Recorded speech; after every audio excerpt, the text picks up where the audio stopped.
lot. But to somebody else, it's like, oh, that's nothing. So always be conscious of somebody else's kids. All you can do is call 911, and we'll take it from there.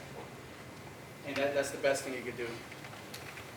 Any other questions? Did you bring up that about intervening on stuff that they see? Oh yeah, it's going to be in the next slide, but not right now. Yes, ma'am. Dígame. Mira, yo pienso que la policía también debería de contribuir con va a poner más policías en esta área de acá, Imperial Valley y Disport, ahí en todo lo que es la Green Road. Porque mira, fuera de la fútbol, el supermercado, ahí está lleno de gente, de puros maleantes, la gente tomando, van a orinar ahí a la orilla donde la gente va a comprar su agua y no hay policía. Si se pasa un policía hasta 5 minutos, se cambian de lugar y se van a la otra gasolinera. Toda esa área de ahí está apestada de puros maleantes. Esa, la gasolinera de allá y la de allá. Mira, yo tengo un montón de años viviendo en esa área, en el 95 y en el 97. La policía hizo una gran limpieza a toda esta área de acá, sacaron todo lo que era maleante, hicieron un buen trabajo los policías. Pero ahora estamos volviendo a la misma situación porque no hay control. Okay.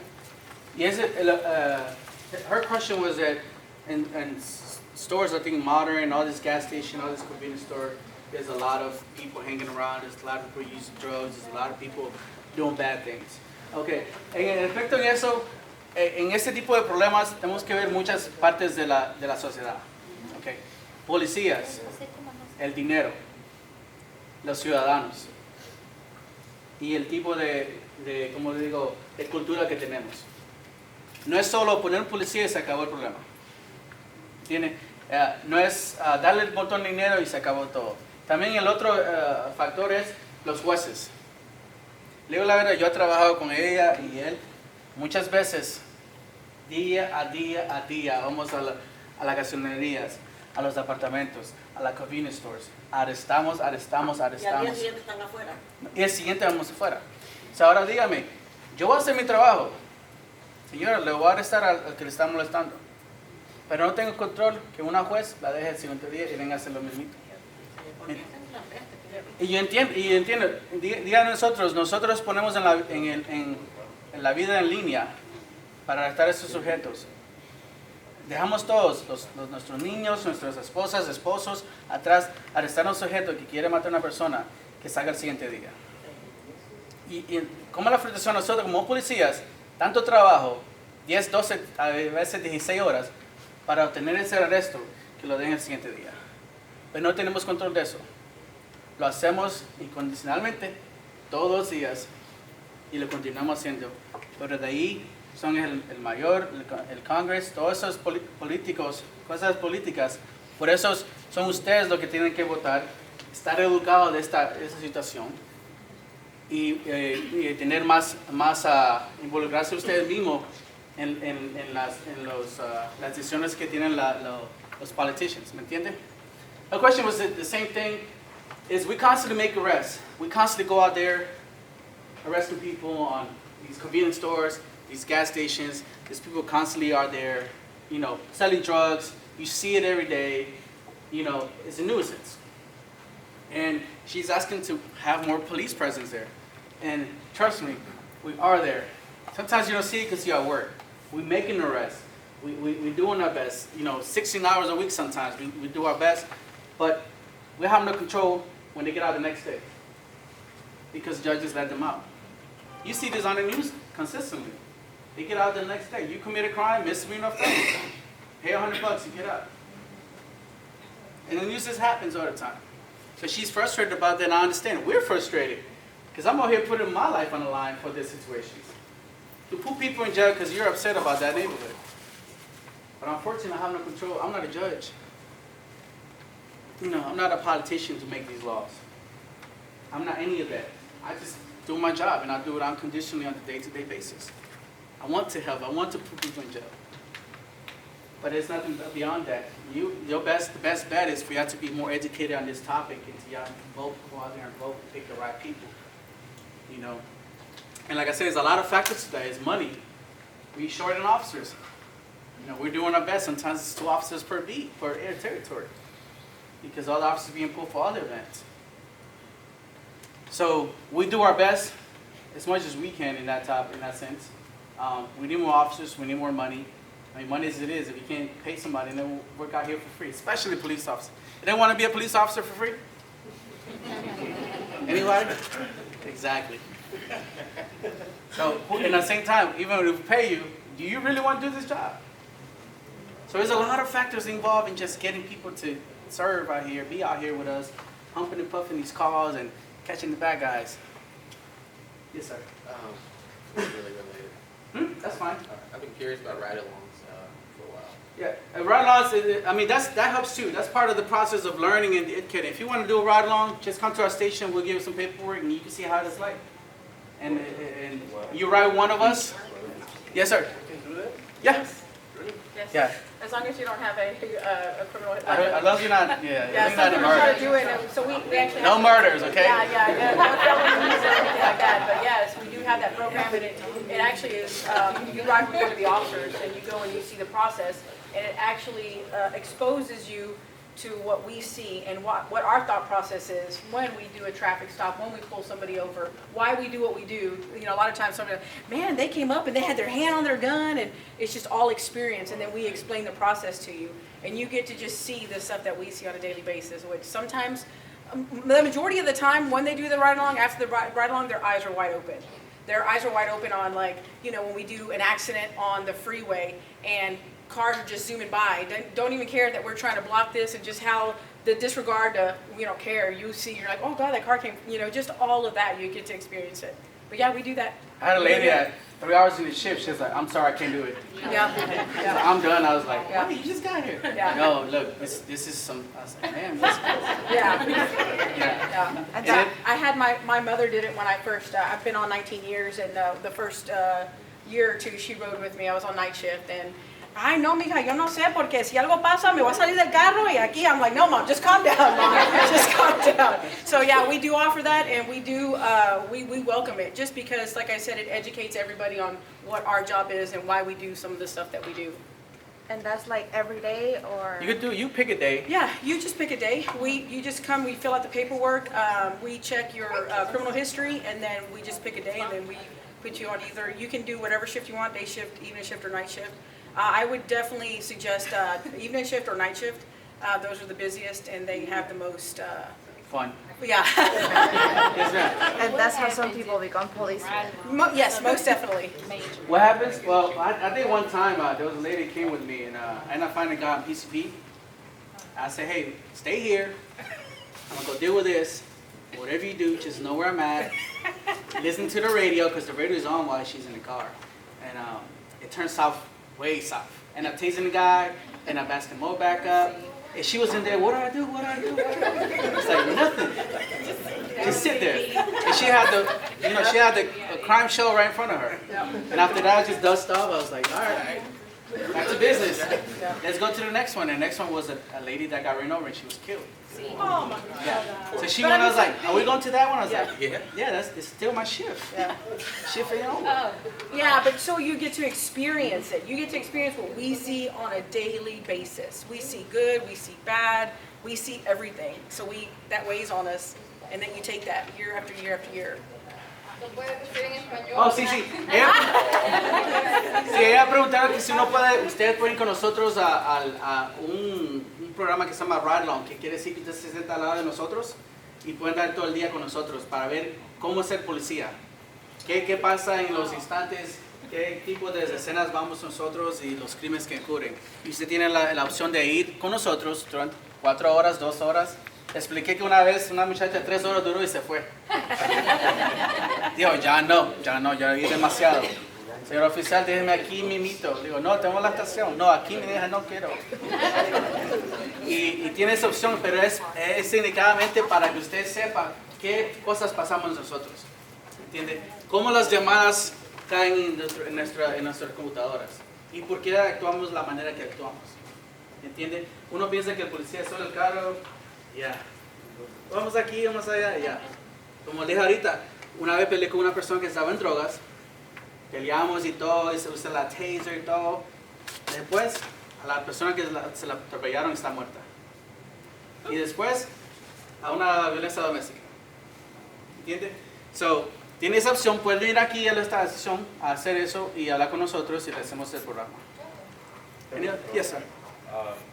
So for those people who are hard of hearing or can't verbally communicate with you guys, Uh-huh. how would they do emergency contact or provide a prescription and stuff like that when they can't verbally speak to you to the phone or give you a Verbally, I think you can also do text message. I have received some 911 calls with text messages, if they can do that. You can text 911? I believe so. I think I saw it before. There was texting. There was a call, but I'm not sure how that will work. Hard to Like, hear. are you saying like for hearing impaired? Yeah, so my buddy here, you know, he won't be able to talk to you guys. Mhm. Is there like an app you guys have or something that he could sign or interpret? As far as making that 911 call? Yeah, let's say he sees something. You Okay. know, of course he could call you guys. What if he No, there's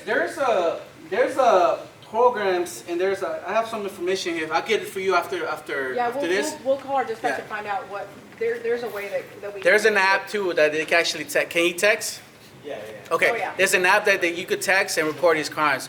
But immediate access to that kind of thing, if you live by yourself and you're hard to hear, then yeah, let me get that information to you and find out what other resources. But I have seen in my little career that they have called out through texting, but I'm not sure how to use that.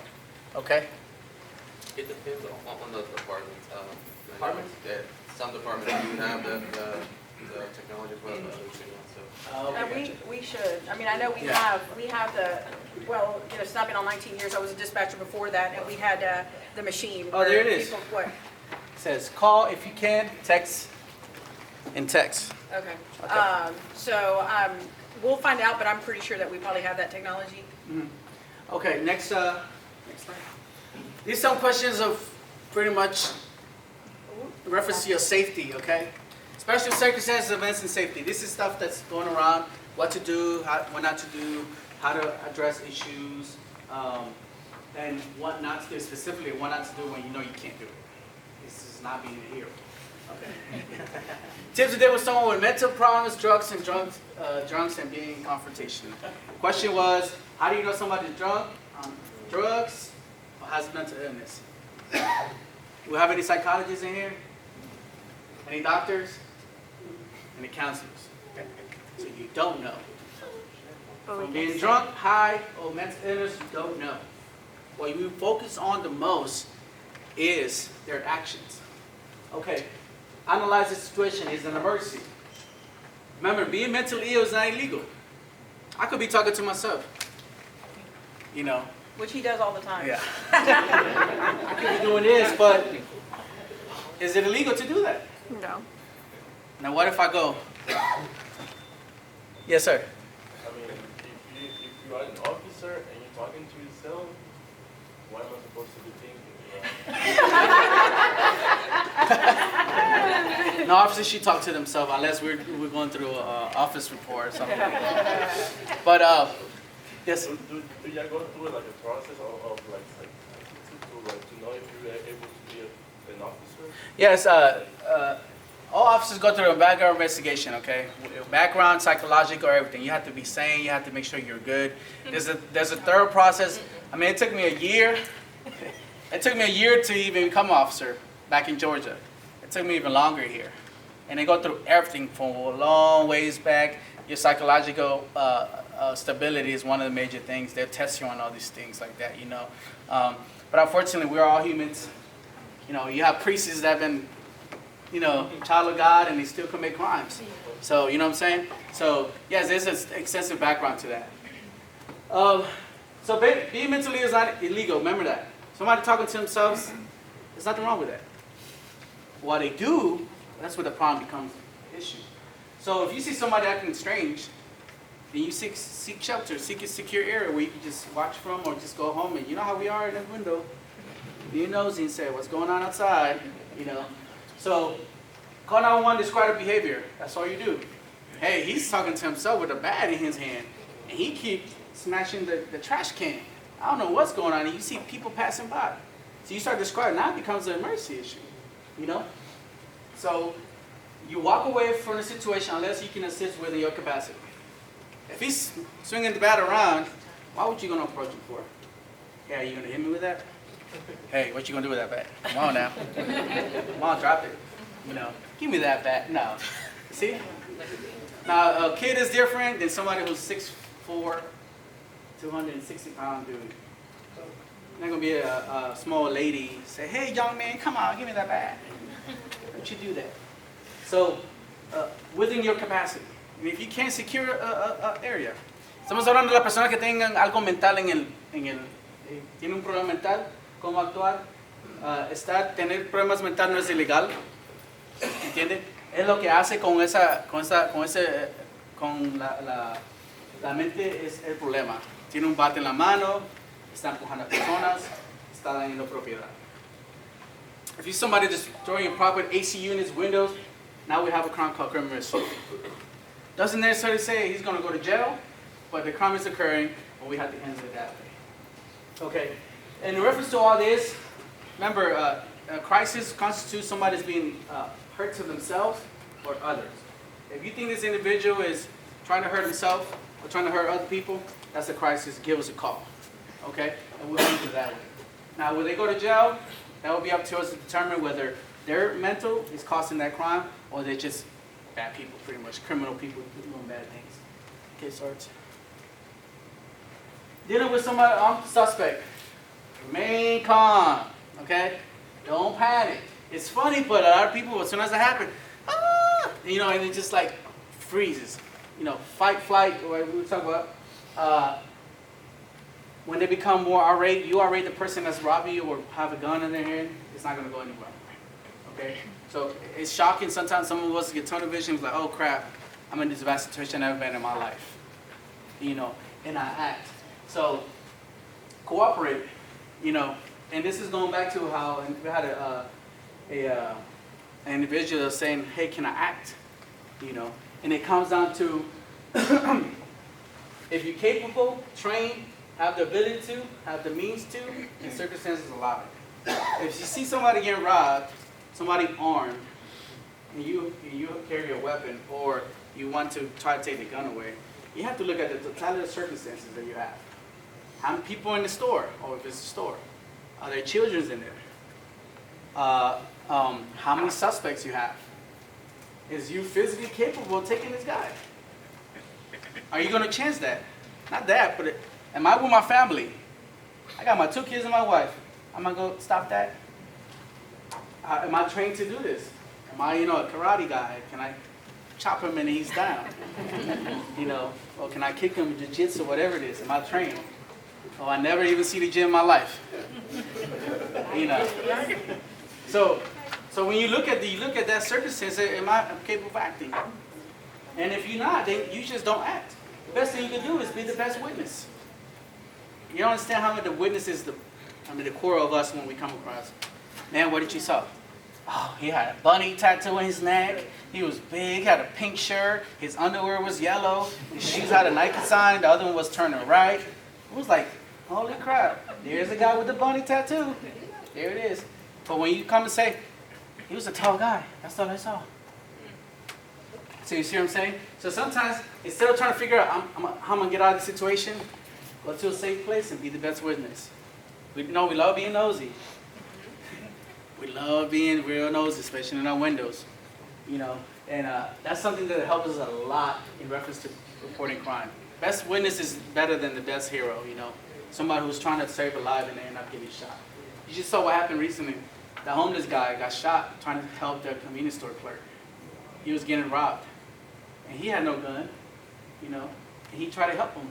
That's his heart, People are like our heroes. But he ended up passing away. So, and then not just that, the officers at the Denny's, he got involved, saw somebody doing a crime, and ended up being indicted for it because he did the wrong thing. Remember, if you be part of a crime and you act the same way they looked at us, the same way we're going to look at you. Why did you do that? What constitutes you to do that? So we take a look at the totality of everything. Well, let's repeat that in Spanish. Okay. Estamos hablando de cómo actuar con personas que están armadas. Y en la razón porque a la mayoría de las personas no saben qué actuar si alguien tiene una pistola en la cara de uno le quieren robar. Es decir, dame tu dinero, ¿entiendes? La mayoría de las personas quieren actuar y quieren hacer algo en esa situación. Pero la verdad, uno hay que ver muchas circunstancias de cómo no ser una víctima uno mismo. En muchas circunstancias.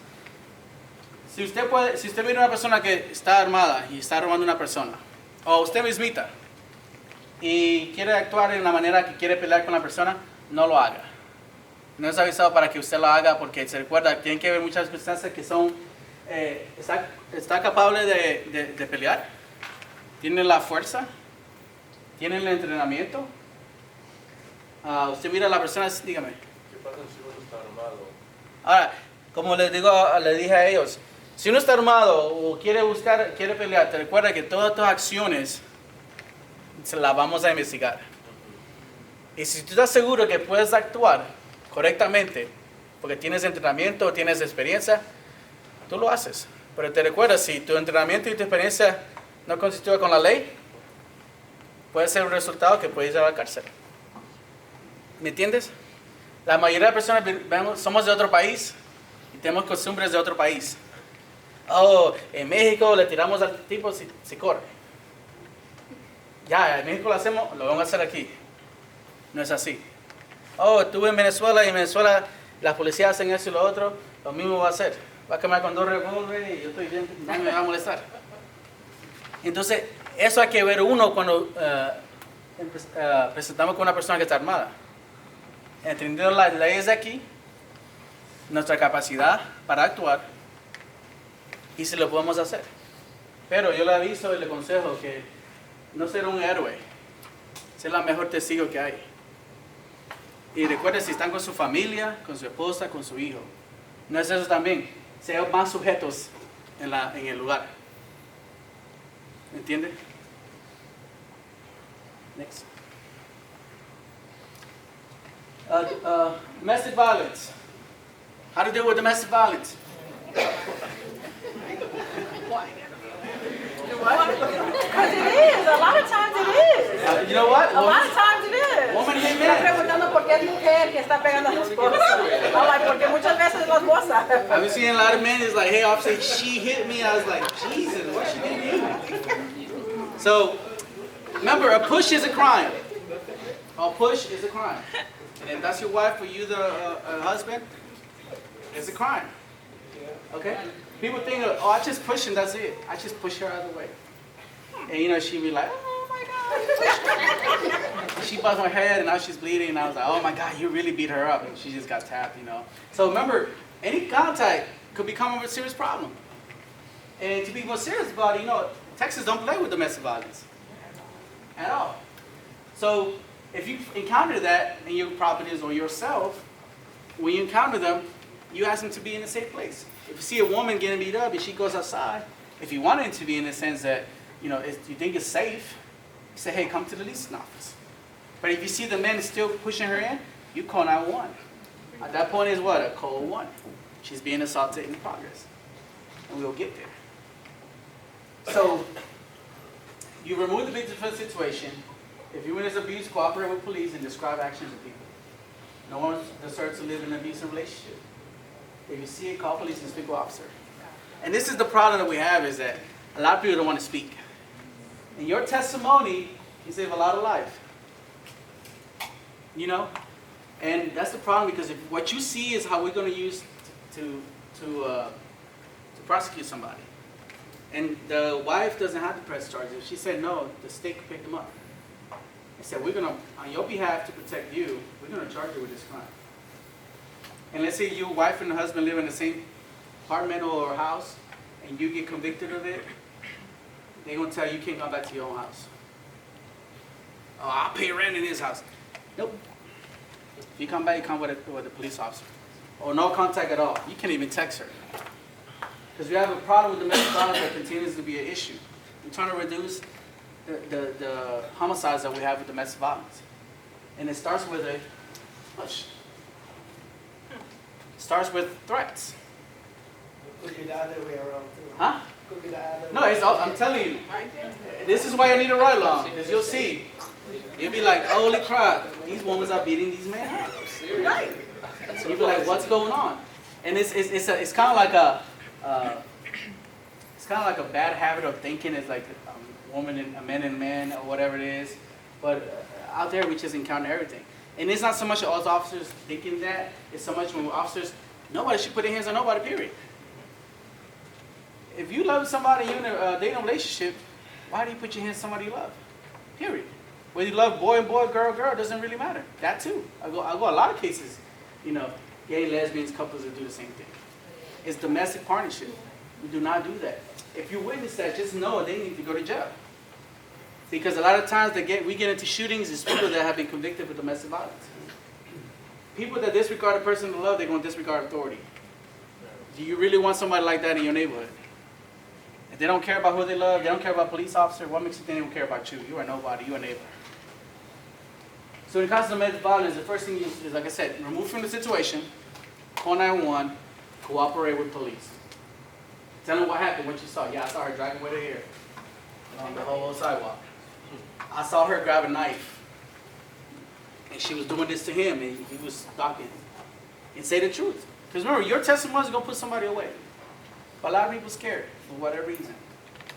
And this is the problem. We're trying to break those barriers to say, don't be scared. If you want your neighborhood to be better, report. Yes, sir. One of the issues I've had was I called 911 multiple times about things going in the neighborhood, and I've never gotten. What was one of the things that was going on?